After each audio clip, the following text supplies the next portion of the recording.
smoking Mary Jane. Okay.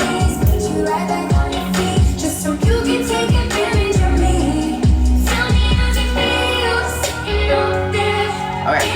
So we're gonna go in with a reason here.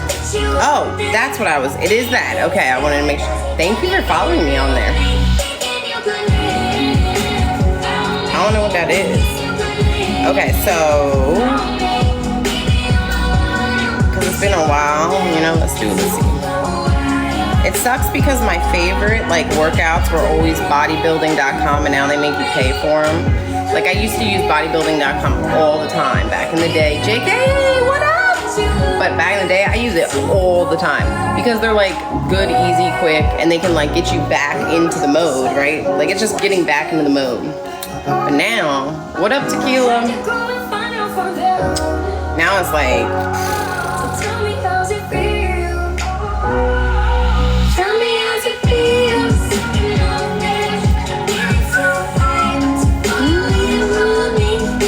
you know, like I want to like watch a video that gets me like motivated. Like, ooh, let's go. Let's go. Hi, Ty. How are you?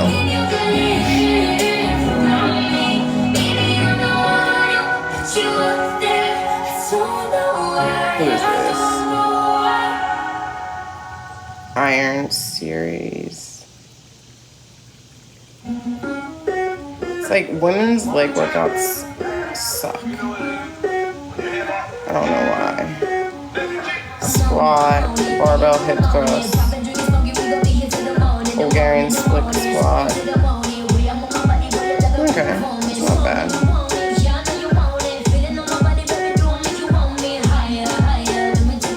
Perfect leg day according to science. Let's see what these are according to science. The tan, thank you. I've been red light therapy and tanning, yes, I know, but I'm doing double, so you know, and I'm allowed to do that. Come here. If you don't like to deadlift, you can feel free to replace it with a trap bar deadlift. So they're saying trap bar deadlift, which this is what you were talking about. It's like I don't like the trap bar deadlift. I like the regular deadlift, barbell hip thrust, Bulgarian split squat. Okay. What I normally do. Oh wait, substitute option. Saying option. Tequila. The top set should be taken to an RPE of 8 or 9, meaning you're leaving no more than 1 or 2 reps in the tank. And since the volume is lower here, it's important that we compensate by pushing the set closer to failure. Still, since we don't want this strength work to interfere with the remaining leg volume to follow in this workout, we don't want the set to be cripplingly difficult either. If you're more interested in increasing your deadlift strength over the coming weeks, you can drop 1 rep each week as you simultaneously add weight. This is called linear. Trying to be 160 all muscle before summer ends. That's a lot. So okay, hold on. 5 reps in week 1. So week 1, 1 set, 5 reps. RPE 8 to 9. Week 2, Tequila, no. Week 2, 1 set, 4 reps. Week 3, 1 set, 3 reps. It's going down. Hold on. 4 reps in week 2. 3 reps in week 3, 2 reps in week 4, 1 rep max in week 5, adding weight each week, and then take a deload in week 6 by hitting 4 reps at a lighter load. If you don't care about strength at all, only concerned with hypertrophy, I'd say to just stick with 5 reps the whole way through, and aim to either increase the weight or improve some aspect of your technique from week to week. All right, after that heavy top set, we're going to strip the weight back and do 2 sets of 8 reps on the stiff leg deadlift. For these, I'll usually drop from something in the range of 405 pounds on my top set down to 225 pounds for the stiff leg pulls. So something around 50 to 60% of your working weight is probably in the right ballpark for your back off sets. And you want to think of these as essentially just a conventional I know all this with higher hips. So instead of dropping your hips down as you bend your knees during the normal deadlift setup, with the stiff leg deadlift, you want to keep your hips high, keep your knees more straight, and then initiate the pull by just hinging at your hips. These can be a bit awkward if you haven't done them before, so make sure you start light and don't push them too close to failure. I need to get, actually, oh yeah, I do have below. Okay, next we're moving on to 4 sets of 10 to 12 reps on the leg press. Now, since the deadlifts are much more hamstring and glute dominant, we're focusing on smashing the quads here with some high volume. I just don't know if I like smashing the quads, to be honest, but I guess you have to. At the bottom of each and every rep. No, this is not a business establishment. This is where I live. Without allowing your lower back to round noticeably. I also find that even though locking out the knees at the top isn't actually dangerous, and I can link a great video from Dr. Mike Israetel on that down below, I do find that I can feel my quads a lot better if I maintain a slight knee bend at the top. So I'm using more of a constant tension approach here by not locking out at the top and not pausing in between reps. Just getting all the way to it's like, here's my thing. The quads, you just use so much. I should also note that you should really try to I feel like 2 minutes of rest if he's about to do leg press and then he's about to do a squat, right? And he's already, if you rest too long on I mean, the workout will most likely start tequila. to dragged out. No. Lose focus by set 3 or 4. She probably doesn't want anything. She's probably just talking. Don't stall or waste time. I didn't look at his shoes. Okay, after that, we're hitting 3 sets of 8 to 10 reps on the glute ham raise. Now, okay, glute ham raise. We like that. We love the glute ham raise for sure. To reduce the loading. This helps me control the movement better than I don't even know if my. However, you don't have that's a a great. like this, That's a great machine. Ham raises on the back of the lat pull down machine, and you can use a stick or a broom handle as a counterweight, or you can use a lat pull down bar if that works. Or if you find that awkward, you can have a partner pin down your ankles and do Nordic ham curls. Yo, this motherfucker's so strong. And then using your hands to push you up at the bottom. On these, I try to stay in the so-called active range because there's zero tension on the hamstrings at the top, so I just cut the top of the movement. This isn't a huge deal, but I just find it helps me keep the focus on my hamstrings better. Okay, next we're moving on to 3 sets of 8 to 10. Now he's doing leg extensions, so now we're back to quads. The quads on the leg press, and that will be enough to trigger growth. Remember that the big rectus femoris head of the quads isn't hit very well on leg presses. That's because the rectus femoris is the only head of the quads that crosses both the knee joint and the hip joint. So it never really reaches its full contractile potential with compound movements. This is actually even worse on the squat because the hips get to full extension at the top. So for this reason, I try to include leg extensions at least once per week, allowing that rectus femoris head to reach peak contraction. We're also using a 3-second count on the negative of see, again, I don't know if I agree with what he just said there because he's saying like the rectus, the part of, this part of your quad, right, which is connected to your knees, is not usually worked as much, but the problem is that he's not taking into, his shoes are good actually. 4 sets of 15 to 20 reps on the seated calf raise, He's not taking into consideration how people walk, right? What up, sweet Caroline? How are you? Oh, you do a lot of mountain climbers. Yeah, I teach boot camps. That's my favorite thing to teach is boot camps, but... Even though I'm a bit more on the fence about seated calf raises these days than I was in the past, I still think that if you have access to both a seated machine and a standing machine, it does make sense to include both. So do 1 calf exercise with a straight knee and 1 calf exercise with a bent knee. And he's not going fast with his calf exercise. I was always taught that with the calf raises, you want to have the speed to it. It's substantially less responsive to training than the gastroc is. This 2020 study found that the soleus responds quite poorly to both high rep and low rep training. So the idea that you can target the slow twitch dominant soleus with higher reps seems to be outdated in light of this new evidence. So you could argue that whatever volume you're doing, trying to target the soleus. Oh wow, that's what he just. So basically, what I just said has been outdated. Makes sense to me. Because now they're saying you should go slower with it. I think that's fairly reasonable. However, I'd really like to see a long-term hypertrophy study directly comparing soleus growth and gastroc growth on the seated calf raise versus the standing calf raise before jumping to that conclusion. If it turns out that Jeff the standing calf raise Nippard is in fact better for gastroc growth and soleus growth, we belong might together. throw the seated calf raise out. But until we have that study, I still think including both. Yeah. You know, functional program. You know what I'm talking about.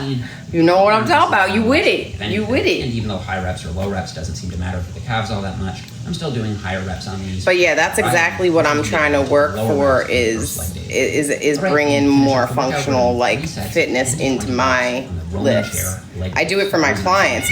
Like this, I don't agree with either. The Roman leg raise, no, because first off, his shoulders are so much. Specific rep count doesn't matter. Look at how his neck is placed. His neck, how it's going forward. Nope. It's huge issues there. Traps working too much. You might as well just honestly lay on your back, in my opinion. And also, like, the lower back can really pull here. It can really pull more than your actual core. I watch people do it. They use momentum all the time too, you know. So yeah, that's my spiel. Let's see. Da da da da da da da. Let's get.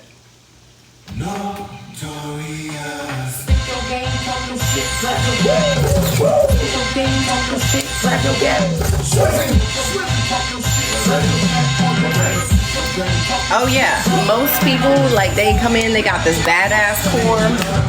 I'll be like, all right, let me see you do a leg raise. They do it, I'm like, all right, now we gonna try this. They're like, oh, easy, bam. I say, okay, now we're gonna do flutter kicks, but you're gonna do it so slow, and you're gonna maneuver them at the same time. When that is the first thing that shows people they ain't using their lower abs, and that they're using their back. Every time they're like, what the fuck? I'm like, y'all. Silly counting babies. If you knew, look at all the bullshit I've been through. So yeah. What? Alright, so I do need to go to the gym. Let's do a little.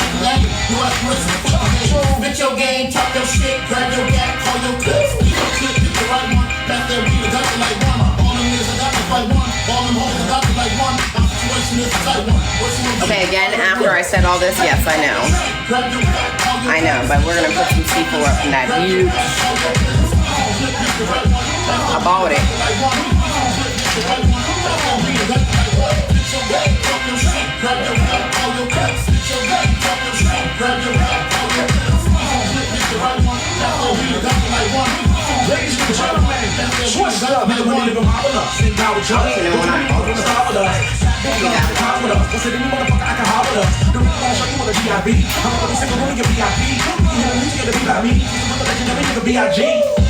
Y'all remember back in the day when people used to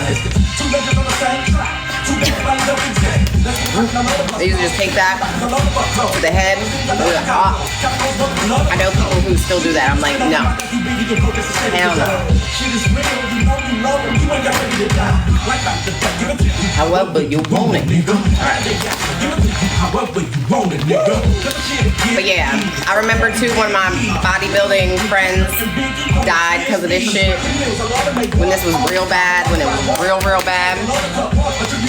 I mean, it was his fault in a sense, because you taking all this shit, you taking other shit, went in the gym, went to pump a bump, blew his heart out. Talk your shit, call your click, grab your gat, call your click. Thanks just for the gift. I just saw that. Wow.